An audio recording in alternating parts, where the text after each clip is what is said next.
In this video, I am going to demonstrate implicit differentiation on a series of problems. The thing to remember is that this is the chain rule applied to y, where basically what's happening is whenever we have to take a derivative of y, we end up with y prime. Now, I will write the first one of these out with the chain rule explicitly. So the chain rule works if we have a function h of x equals f of g of x, then the derivative of h prime of x, is f prime of g of x times g prime of x. So I'm just going to simply write h of x, and this is going to be my y squared term. I'm going to say to myself, okay, well, let's let f of x be x squared and g of x equal y, which means that f of g of x equals y squared. And we need to take some derivatives. So let's see, f prime of x we know, so that's 2x.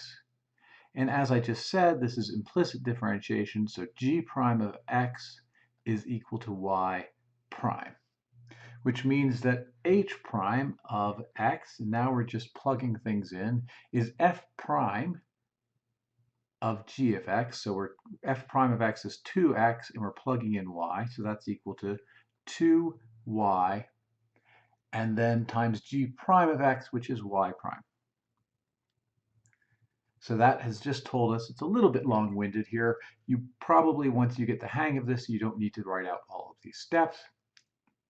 So we end up with the left-hand side of our equation. We've got y squared equals x. So the left-hand side, the derivative of the left-hand side is 2y prime. And the right-hand side, we know how to take this derivative, is just the derivative of x is 1.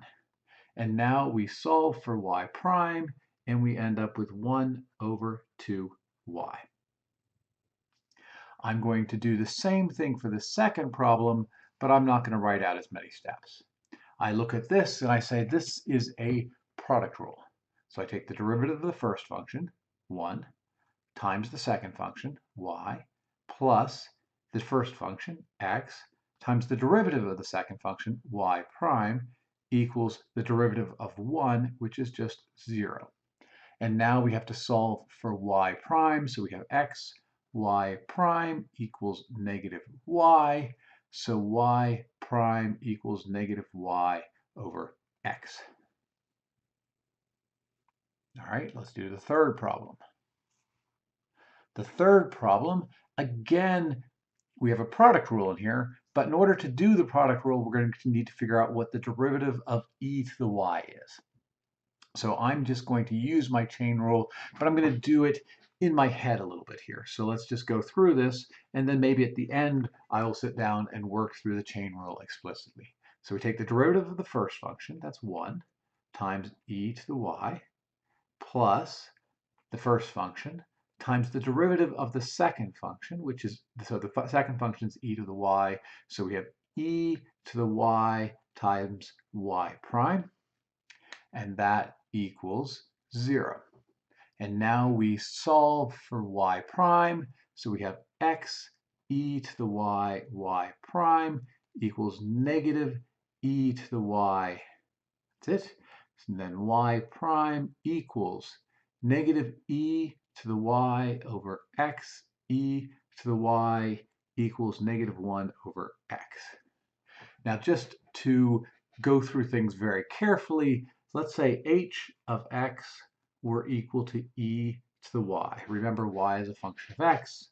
Then we're going to let f of x equal e to the x, g of x equals y, and then we can see h of f of h of x. All right, f of g of x equals e to the y, so we've got the right function, and then we can take the derivative, h prime of x equals f prime, I guess we need these, f prime of x equals e to the x, g prime of x equals y prime. So h prime of x is e to the y times y prime, which is what I used at the top.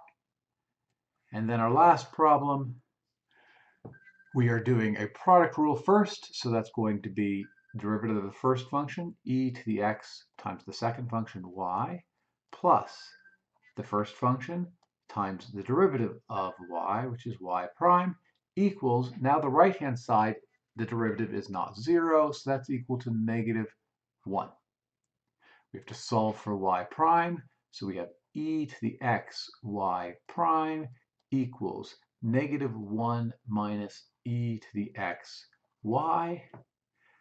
Divide both sides by e to the x, and we get y prime equals negative 1 minus e to the x y, all divided by e to the x.